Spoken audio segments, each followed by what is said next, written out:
Who gave the guys like us the blueprint to play like this today? Jordan Stay and woke. Kobe. I think Jordan and Kobe. Stay woke. Jordan.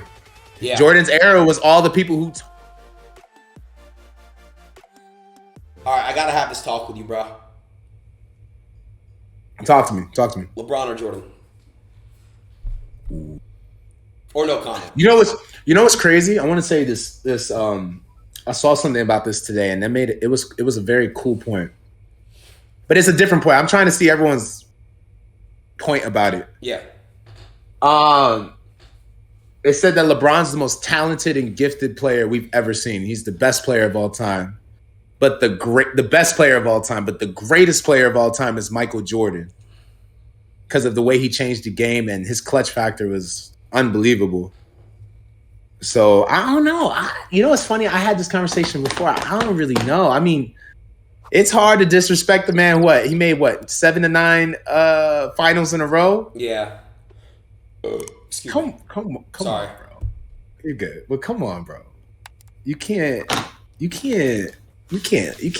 I be honest? From somebody that's not in the league, I'm gonna tell you why I think LeBron's better. Just real quick. So I think LeBron's better because he played against the game is harder now. I get the game was more physical back then, but it's harder now. Would you agree? Like everyone's shooting threes, bro. You're a fucking big and you're shooting threes. I want to answer that question with a question, if you don't mind. Yeah. Who gave the guys like us the blueprint to play like this today? Jordan and Kobe. I think Jordan and Kobe. Stay woke. Jordan.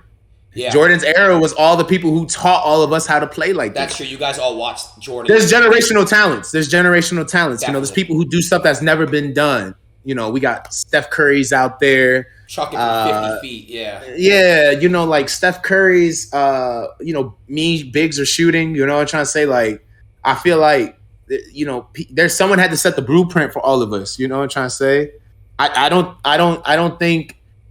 think for me, if I would have been looking at the game the way I look at it, if it wasn't for people like Dirk Nowitzki. And I just said, I think I'm the best shooting big man of all time. That's no disrespect to Dirk, because Dirk was the one who gave me the idea that big man could do it like that. Right. You know what I'm trying to say? So I just feel like, you know, in that conversation, when you talk about, LeBron playing against better competition, but there was a blueprint set for the people today.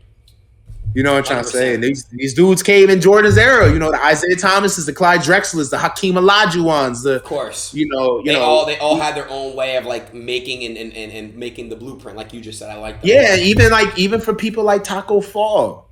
We know how effective those guys, Boban and Taco Fall, but in a way, who really set the standard for tall people to come in here and they really could be all-stars and they really could be Hall of Famers. You know, we want to go back. We could talk about Hakeem. We could talk about Ralph Sampson. We could talk about those. But, you know, Yao Ming came in too, changed the whole game. Of course he did. Yep. You know what I'm trying to say? So, I don't know. I just think that it's a hard conversation. I think we can't. I'm not even trying to dodge the question, but I always look at everything at a full spectrum. And we can't. You trying to judge Michael and LeBron, and LeBron's still going strong. He just had 39, 9, and 7 last night. Come on, it's crazy. It's crazy, bro. Come on, no, it's insane. And again, I like that. I think you answered that the best way possible. I mean, look, like you said, you're 26. You grew up on Mike, right? So it's like I grew up on LeBron. I'm 21, so you know. It definitely is. It definitely is tough. But no, I will agree, bro. The game is just going to keep changing, bro. Bro, I don't know how the game's going to be in 10 years from now, bro. Like, think about the change. Think about the change of the 2000s, 2000 to now the 20s. Like, we talking about games are complete. Just alone like that, like 07 to 09 period to like the 16 period, that's 7 years, and the game completely flipped on his head. You know what I don't get, bro? Why do people say LeBron built the first dream team, is that what they call it? Or super team, when the Celtics did it first?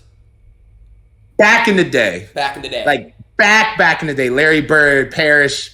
No, I meant like the Garnett, the Pierce, the Ray Allen. Yeah, but even that, let's talk about all these great teams from before. We had what? Magic, Kareem, That's They crazy. had everybody. They had Yeah. everybody you could name. That's like legends. Celtics back in the East, they had everybody.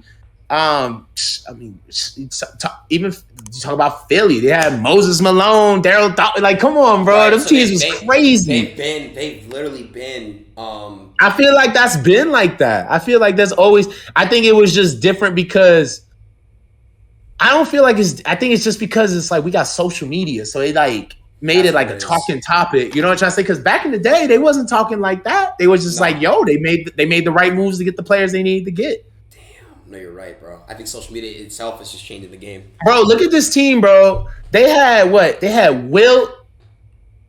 What is it? Wilt, Jerry West, Elgin Baylor. Come on, bro. That's How you crazy. beating that team? It's crazy. It's You got crazy. Wilt, Elgin Baylor. Come on, bro. You got literally. You got Mr. NBA. You Yep. got Mr. NBA with Elgin Baylor and Wilt. Come on, bro. That's gonna be a hard team to beat.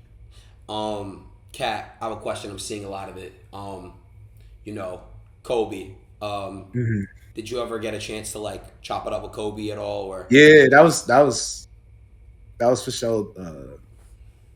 That was the homie. That was the big homie for sure. I talked to him a lot actually.